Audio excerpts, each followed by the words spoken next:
విజయవాడలో సంచలనం రేపిన Saikrishna lockup death కేసులో సీబీఐ విచారణ అంశంపై ఏపీ హైకోర్టు కీలక వ్యాఖ్యలు చేసింది.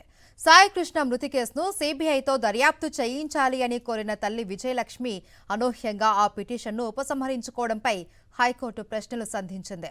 సీబీఐ దర్యాప్తు ఎందుకు కోరారు, ఇప్పుడు ఎందుకు వద్దంటున్నారు అని ప్రశ్నించింది. పిటిషన్ను ఎందుకు ఉపసంహరించుకుంటున్నారో పూర్తి వివరాలు సమర్పించాలి అని కోర్టు ఆదేశించింది. తదుపరి విచారణను 4 వారాలకు వాయిదా వేసింది. మరోవైపు గాదె సాయికృష్ణ లాకప్ డెత్ కేసులో ఇప్పటి వరకు న్యాయ పోరాటం చేసిన మానవ హక్కుల కమిటీ సాయికృష్ణ తల్లి విజయలక్ష్మి వైఖరిపై అభ్యంతరం వ్యక్తం చేసింది. సీబీఐ విచారణ పిటిషన్ను ఉపసంహరించుకోవడం పట్ల ఆశ్చర్యం వ్యక్తం చేసిన కమిటీ సభ్యులు కుటుంబంపై తీవ్ర ఒత్తిళ్లు ఉన్నట్లు అనుమానం వ్యక్తం చేశారు.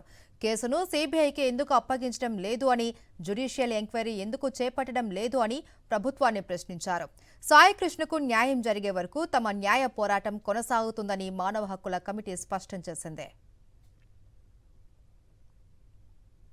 సిబిఐ వద్దు, సిట్ కావాలి, సిబిఐ వద్దు, జ్యుడిషియల్ ఎంక్వైరీ వద్దు, సీసీ కెమెరాలు వద్దు. మరి ఏం చేస్తారు సిట్?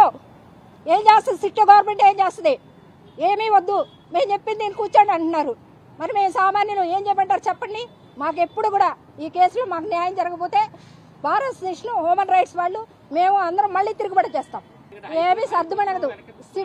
సిట్ రిపోర్ట్ వచ్చే వరకే చూస్తాం. ఆ సిట్ రిపోర్ట్లో కరెక్ట్గా లేకపోతే సాయికృష్ణ తరఫున నేను మళ్ళీ ప్రైవేట్ కంప్లైంట్ వేస్తా. టైం ఇస్తున్నా, ఒప్పుకోను. న్యాయం జరిగే వరకు పోరాటం చేస్తాం. ఒప్పుకునే ప్రసక్తి లేదు. వాళ్ళ అమ్మ తప్పుకున్నా సరే సాయికృష్ణ తరఫున నేను పోరాటం చేస్తా. ఏంటండి హైడ్రామా నడిచిందండి, నడిపించే వాళ్ళు ఉన్నారండి. వాళ్ళు ఆవిడకి అంత శక్తి లేదు, ఇబ్బంది పెట్టి నడిపిస్తున్నారు ఆవిడని.